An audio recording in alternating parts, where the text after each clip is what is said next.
کلمہ جب مسلمان پڑھ لیتا ہے، ایمان والا کلمہ پڑھ لیتا ہے، دنیا کے جس کونے میں بھی ہو، دنیا کے کسی بھی قبیلے سے اس کا تعلق ہو، دنیا کے کسی زبان سے اس کا تعلق ہو، یہ کلمہ سب کو آپس میں ملا دیتا ہے اور اکٹھا کر دیتا ہے۔ عجیب اللہ نے اس کے اندر کشش رکھی ہے، عجیب مقناطیسیت ہے کہ جیسا ہی کلمہ کوئی پڑھ لیتا ہے، مسلمان تو مسلمان ہے، اگر غیر مسلم جو پہلے مسلمان نہیں تھا، کافر تھا، اللہ کا نافرمان تھا، اللہ کا مبغوض ترین شخص تھا، وہ شخص بھی جب کلمہ پڑھ لیتا ہے تو وہ بھی اہل ایمان کے ساتھ یوں جڑ جاتا ہے، اور ایک فطری طور پر اس غیر مسلم جو کلمہ پڑھ کے مسلمان ہوتا ہے، اس کلمے کے پڑھنے کے بعد وہ انسان کو اپنا اپنا سا لگتا ہے، اور کیوں نہ لگے، میرے اللہ نے خود قرآن میں کہہ دیا انما المؤمنون اخوہ، ایمان والے جتنے بھی ہیں، جہاں بھی ہیں، جس زبان کے بھی ہیں، وہ سارے آپس میں بھائی بھائی ہیں۔ اور یہ جو بھائی بھائی اللہ رب العالمین نے ایمان والوں کو کہا، کس وجہ سے کہا؟ یہ لا الہ الا اللہ پڑھنے سے۔ یہ ایسا کلمہ ہے جس نے تمام عالم انسانیت کے مسلمانوں کو ایک دھاگے کے اندر پیرو کے رکھ دیا۔ ایک غیر مسلم ہے، ایمان نہیں لے کر آیا، مبغوض ہے، اللہ کا نافرمان ہے، اللہ کا ناپسندیدہ شخص ہے، لیکن جیسا ہی وہ ایمان لے کر آ جاتا ہے، کلمہ اس کی زندگی کے اندر تبدیلی لے آتا ہے، وہ مبغوض شخص اللہ کا محبوب بن جاتا ہے۔ اس لیے دوستو، یہ کلمہ مجھے آپ کو جو اللہ نے نصیب فرمایا،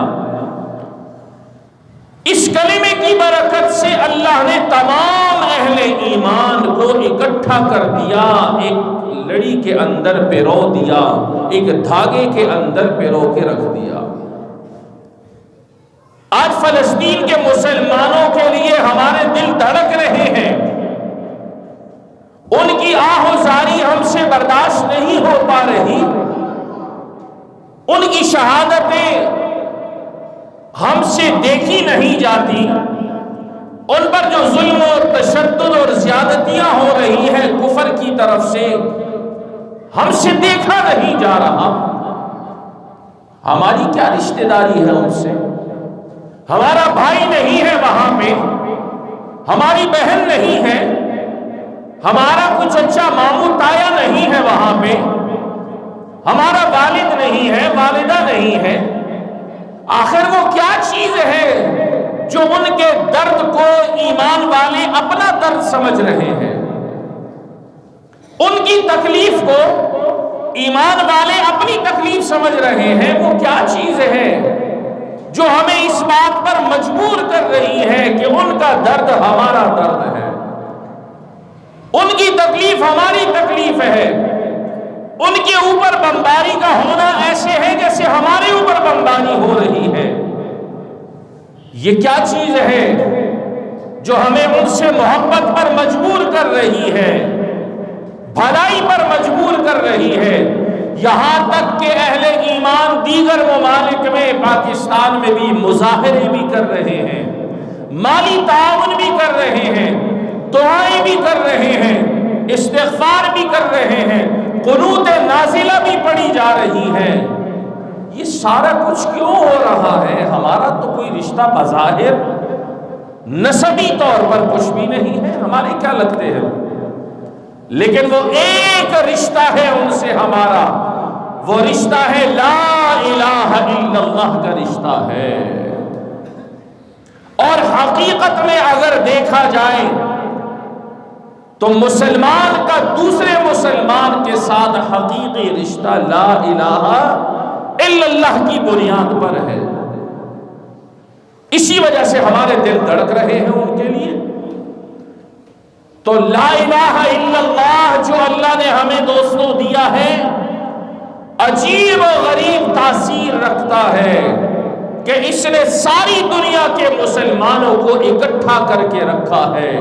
کہیں پر مسلمان کو تکلیف ہوتی ہے، اس کے اندر آگ لگ جاتی ہے، کیوں میرے مسلمان بھائی کو بہن کو تکلیف دی جا رہی ہے؟ یہ کیا چیز ہے؟ یہ لا الہ الا اللہ کا وہ رشتہ ہے جو ہمیں بیٹھنے نہیں دیتا۔ اللہ کرے اس لا الہ الا اللہ کی حقیقت ہمیں سمجھ میں آ جائے۔ آگے چلتے ہیں اس لا الہ الا اللہ پہ۔ غزوہ خیبر کا موقع ہے، اللہ کے حبیب حضرات صحابہ کرام کے ساتھ خیبر جاتے ہیں، اور خیبر کا قلعہ ہے اس کا گھیراؤ کر لیتے ہیں۔ لا الہ الا اللہ کا دیکھیے کیا نظام ہے، کیا طاقت اللہ نے رکھی ہے۔ پیغمبر اور صحابہ کرام خیبر کے قلعے کے محاصرہ کر لیتے ہیں، اور کفار کے ساتھ، یہودیوں کے ساتھ جنگ کا مسئلہ آنے والا ہے۔ پیغمبر ایک سائیڈ پہ ہو کر، ایک کنارے پہ ہو کر ان کے لیے ایک جھونپڑی نما کمرہ بنا دیا جاتا ہے کھجور کے ان شاخوں وغیرہ سے۔ اللہ کے حبیب اس کے اندر موجود ہیں۔ خیبر کے اندر یہودی سارے قید ہیں، محاصرہ کیا ہوا ہے اس قلعے کا۔ ایک چرواہا ہے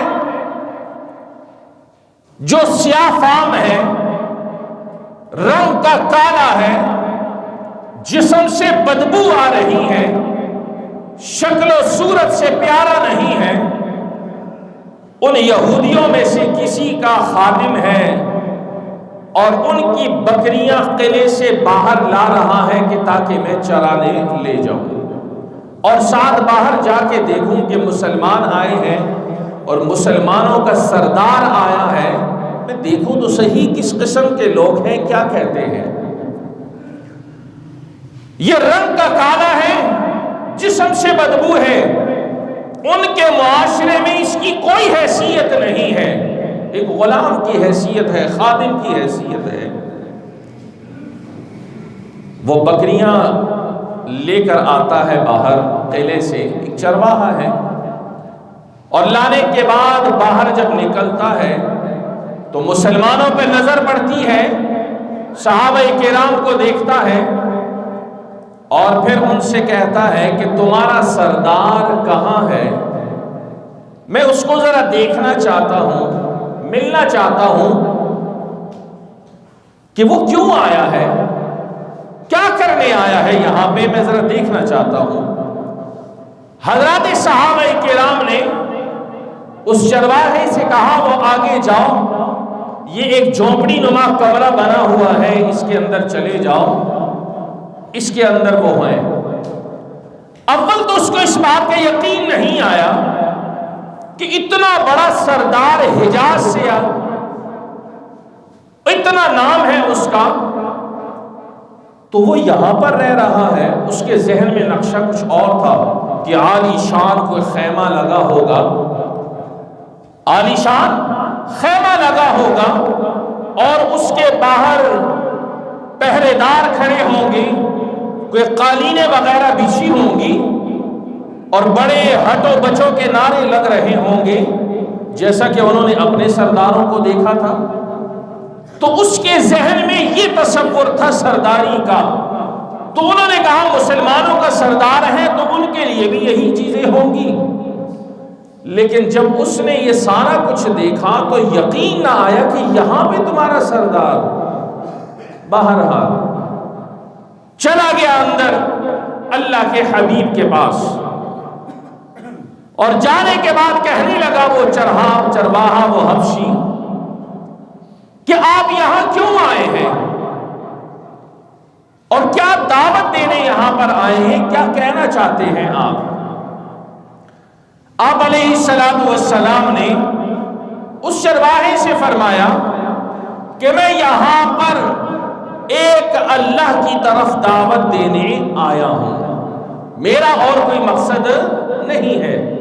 میں چاہتا ہوں کہ لوگ لا الہ الا اللہ پڑھ لیں، ایک اللہ کی عبادت کر لیں، ایک اللہ کو وحدہ لا شریک مان لیں، یہی میری دعوت ہے اور یہی دعوت میں لے کر یہاں پر خیبر میں آیا ہوں۔ تو اس چرواہے نے جب یہ بات سنی تو کہنے لگا کہ اگر کوئی یہ کلمہ پڑھ لے، لا الہ الا اللہ پڑھ لے، اللہ کو وحدہ لا شریک مان لے تو کیا ہوگا، کیا ملے گا اس کو؟ تو پیغمبر نے اس چرواہے سے ارشاد فرمایا کہ اگر تم یہ کلمہ پڑھ لو، اللہ کو ایک مان لو، تو تم ہمارے بھائی بن جاؤ گے، ہم تمہیں گلے سے لگا لیں گے، اور جو حقوق تمام مسلمانوں کے ہیں وہ سارے حقوق ہم تمہیں بھی دے دیں گے۔ اس نے کہا یہ آپ کیا کہہ رہے ہیں، آپ مجھے سینے سے لگا لیں گے، تمام مسلمانوں کے برابر حقوق دے دیں گے، اپنا بھائی بنا لیں گے؟ اس کو یقین نہیں آیا اس بات کا۔ کیوں؟ اس لیے کہ وہ کہہ رہا تھا میں تو ایک غلام ہوں، کالے رنگ کا ہوں، جسم سے بدبو آ رہی ہے، یہ کیسے ہو سکتا ہے کہ مجھے کوئی سینے سے لگا لے اور مجھے سارے لوگوں کے برابر حقوق مل جائیں اور مجھے بھائی بنا لیا جائے؟ اس کو یقین نہیں آ رہا تھا۔ ایک دوسری روایت میں ہے اس شخص چرواہے نے کہا کہ آپ میرے ساتھ مذاق کیوں کر رہے ہیں، کیوں مذاق کر رہے ہیں میرے ساتھ؟ تو آپ علیہ الصلوۃ والسلام نے فرمایا کہ نہیں، میں مذاق نہیں کر رہا، میں اللہ کا رسول ہوں، میں تم سے سنجیدہ بات کہہ رہا ہوں کہ اگر تم نے کلمہ پڑھ لیا تو تمہارے ساتھ یہ ہو جائے گا۔ اب جب اس نے یہ سارا کچھ سنا اور ساتھ پیغمبر نے یہ بھی اس کو فرمایا کہ تمہارے جسم کی جو بدبو ہے، ایمان لانے کے بعد اللہ اس بدبو کو خوشبو سے بھی بدل دے گا، خوشبو سے بدل دے گا۔ تیار ہو گیا۔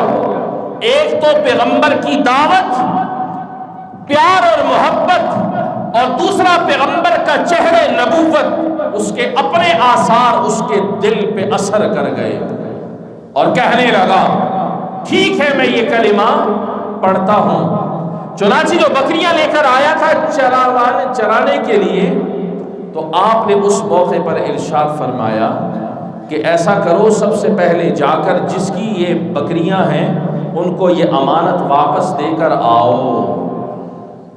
یہاں پر یہ بات بھی دیکھیے، غور کیجئے، جنگ کا موقع ہے، کفار کا محاصرہ ہے، اور نبی آخر الزمان اس چرواہے سے کیا کہہ رہے ہیں اس موقع پر کہ نہیں، پہلے جو ان کی امانت بکریاں تمہارے پاس ہے وہ واپس کر کے آؤ، پھر میرے پاس یہاں پر آؤ اور کلمہ پڑھو۔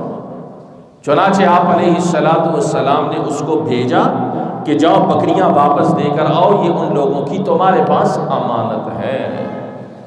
یہ ہے پیغمبر کا طریقہ۔ ہم تو پورا ملک کھا جاتے ہیں، پتہ ہی نہیں چلتا، بزرگ بھی بنے رہتے ہیں، نیک بھی بنے رہتے ہیں، دیندار بھی بنے رہتے ہیں، نماز ٹوپی داڑھی سارا کچھ، لیکن ان چیزوں کو کوئی بھی نہیں دیکھتا کہ دوسروں کے حقوق میرے سے وابستہ ہے، دوسروں کے حقوق میرے ساتھ وابستہ ہے۔ میں سارا کچھ کرنے کے باوجود بھی اپنے آپ کو نیک سمجھتا ہوں، ولی اللہ سمجھتا ہوں؟ نہیں۔ یاد رکھیے، نماز، روزہ، قرآن، داڑھی، کرتا شلوار اپنی جگہ ہے، لیکن اس کے باوجود کسی کے حقوق پامال کرنے کی قطعاً اجازت نہیں ہے۔ اگر کوئی شخص ان ساری چیزوں کے باوجود دوسروں کے حقوق پامال کر کے یہ امید لے کے بیٹھا ہوا ہے کہ اللہ غفور الرحیم ہے، غلط فہمی کا شکار ہے۔ اس کو اپنی غلط فہمی دور کر لینی چاہیے۔ نماز، روزہ، حج، زکوٰۃ یہ اپنی جگہ ہے، حقوق العباد وہ اپنی جگہ ہے، پکڑنے پہ آئے اللہ تمہیں اس پہ بھی پکڑ لے۔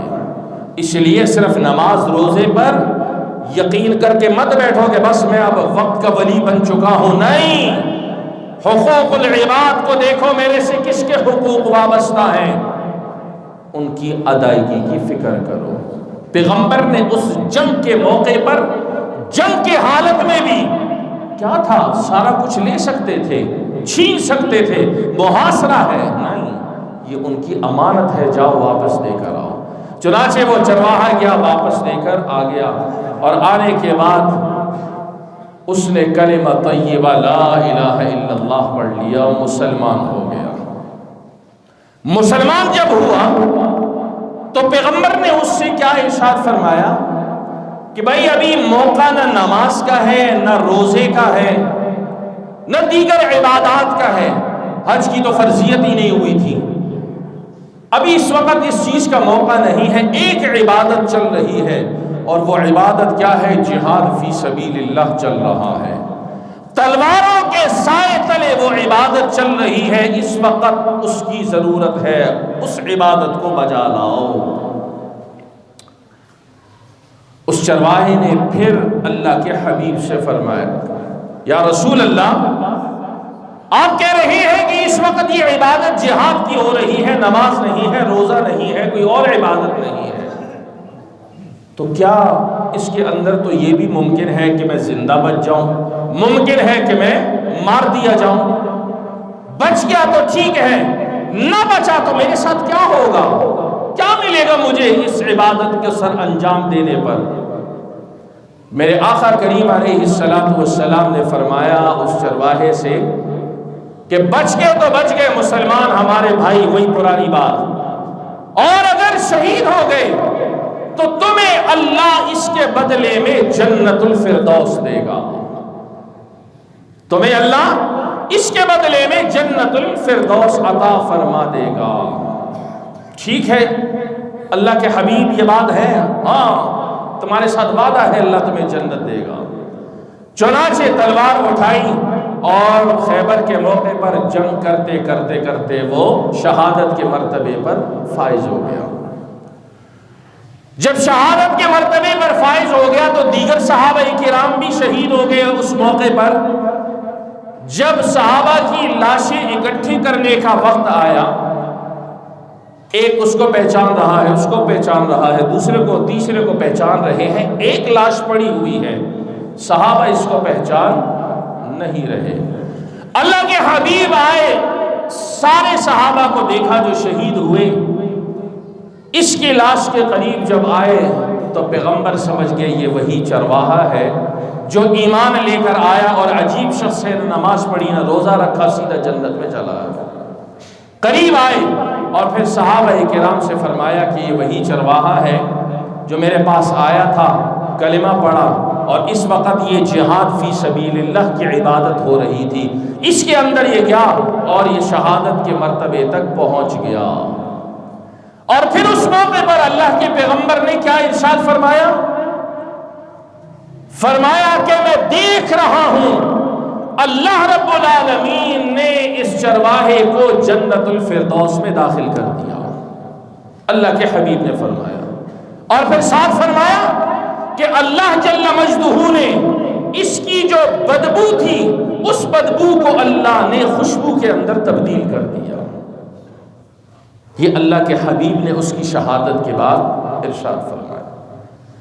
یہ معلوم کیا ہوا اس سارے واقعے سے کہ لا الہ الا اللہ کی کتنی طاقت ہے، کتنی طاقت ہے کہ ایک کافر ساری زندگی کافر رہا، کلمہ پڑھ لیا، ایمان لے کر آ گیا، اور ایمان لانے کے بعد عمل اس نے کچھ نہیں کیا، جہاد فی سبیل اللہ کے نکلا، ایک کلمہ اس نے پڑھا، اس کلمے نے اس شخص کو جہنم سے نکال کر ہمیشہ کے لیے جنت کے اندر داخل کر دیا۔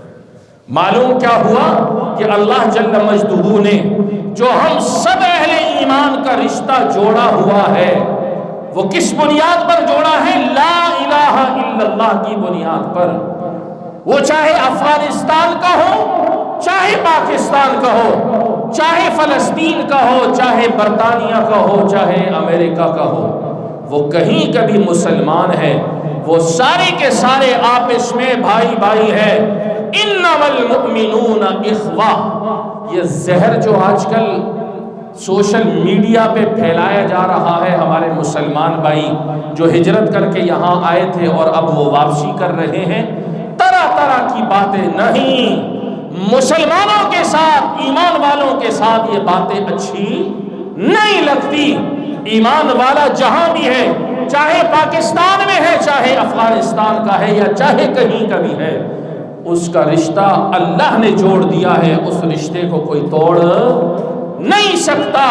اس لیے اس قسم کی باتیں کرنا، اس قسم کی خرافات بکنا یہ مناسب نہیں ہے، اس سے اجتناب کرنے کی ضرورت ہے۔ تو دوستو، لا الہ الا اللہ، اس لا الہ الا اللہ کے پڑھنے کے بعد یہ حقیقت میں ہے کیا؟ یہ اللہ کے ساتھ ایک وعدہ ہے۔ لا الہ الا اللہ جب پڑھ لیا، یہ اللہ کے ساتھ ایک وعدہ ہے کہ اے اللہ، میں نے آج یہ کلمہ پڑھ لیا، میں مسلمان ہوں، میں وعدہ تیرے ساتھ اس بات کا کر رہا ہوں کہ آج کے بعد تیرے سوا عبادت کے لائق کوئی اور،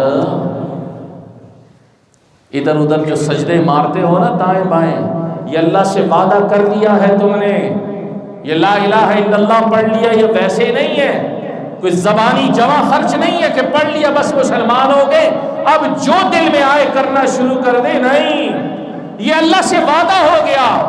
کیا وعدہ ہے؟ لا الہ الا اللہ، اللہ تیرے سوا کوئی اور معبود نہیں ہے، میں تجھ سے وعدہ کرتا ہوں۔ اب پھر سوچ لو، اللہ کے ساتھ وعدہ کرنے کے بعد اگر اللہ کے در کو چھوڑو گے تو یاد رکھو پھر کہیں کے بھی نہیں رہو، چھوڑ دو غیروں کے در کو۔ اللہ کے در میں کیا نہیں ہے؟ کیا نہیں ہے اللہ کے پاس کہ غیروں کے دروں پہ جا کے سجدے دے رہے ہو؟ کیا نہیں ہے اللہ کے پاس؟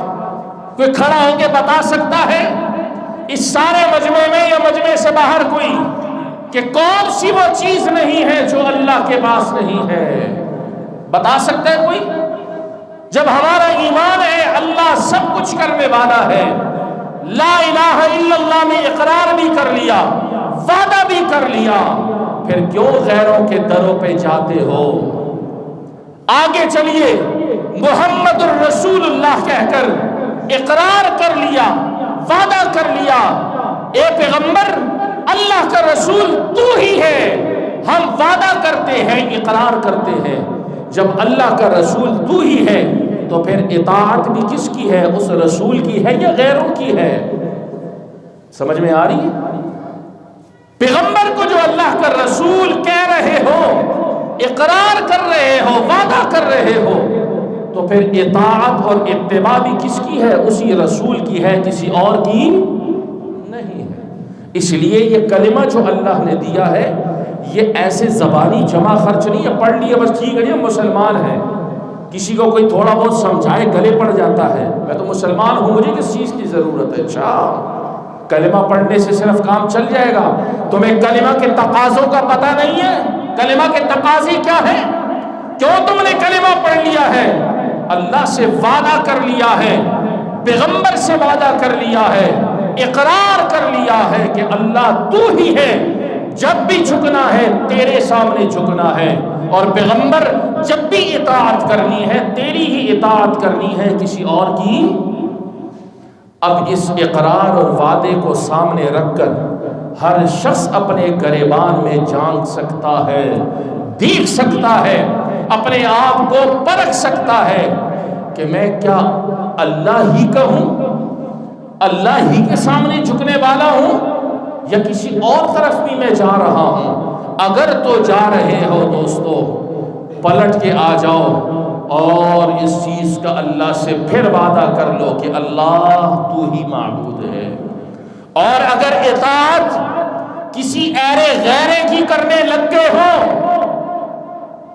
کسی غیر کی صحبت اختیار کر چکے ہو، کسی ایسے شخص کے پیچھے پڑ گئے ہو جس کو خود دین کا پتہ نہیں ہے، جس کو پیغمبر کی سنت کا پتہ نہیں ہے، تماشگر آج کل بہت نکلے ہوئے ہیں، تو پلٹ کر واپس آ جاؤ محمد الرسول اللہ کی اتباع پر۔ وہ تقوی والی زندگی اپنے اندر لے آؤ، طہارت والی زندگی لے کر آؤ اپنے اندر۔ اب یہ تقوی کیا ہے؟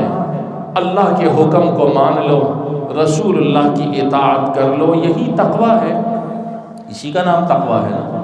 اللہ کی مان لو، جس چیز سے منع کیا ہے رک جاؤ، پیغمبر نے اطاعت کے لیے کہا ہے اطاعت کرو، جس چیز سے منع کیا ہے رک جاؤ، یہی تقوی ہے، یہی تقوی ہے۔ دوستو یہ تقوی اپنے اندر پیدا کریں۔ قرآن کیا کہتا ہے؟ یا ایھا الذین آمنوا اتقوا اللہ، ایمان والو تقوی اختیار کرو، تقوی اپنے اندر پیدا کرو، تقوی والی زندگی بناؤ اپنی۔ اللہ تقوی والی زندگی کا تو حکم دے رہا ہے کہ تقوی اختیار کرو، زندگی میں تقوی لے کر آؤ، تقوی والی زندگی گزارو۔ اللہ یہ تقوی کیسے آئے گا؟ اللہ یہ تقوی کیسے آئے گا؟ سوال بنتا ہے یا نہیں بنتا؟ اللہ نے اس کا بھی جواب دے دیا کہ تقوی والی زندگی گزارو، طریقہ کار میں بتلاتا ہوں کہ کیسے تمہارے اندر تقوی آئے گا۔ فرمایا وَكُونُوا مَعَ الصَّادِقِينَ، سچے لوگوں کے ساتھ جڑ جاؤ، اللہ تمہارے اندر بھی تقوی پیدا کر دے گا۔ اب یہ یہاں سے اب دوسرا موضوع شروع ہو گیا کہ وَكُونُوا مَعَ الصَّادِقِينَ، سچے لوگوں کے ساتھ رہو۔ صرف یہ نہیں کہ وہ سچ بولتا ہے اور جھوٹ نہیں بولتا، جو زبان کا بھی سچا ہو، دل کا بھی سچا ہو، اخلاق کا بھی سچا ہو، معاملات کا بھی سچا ہو، کردار کا بھی سچا ہو، عبادت کا بھی سچا ہو، اس کے ساتھ رہو، اللہ تمہارے اندر بھی تقوی پیدا کر دے گا۔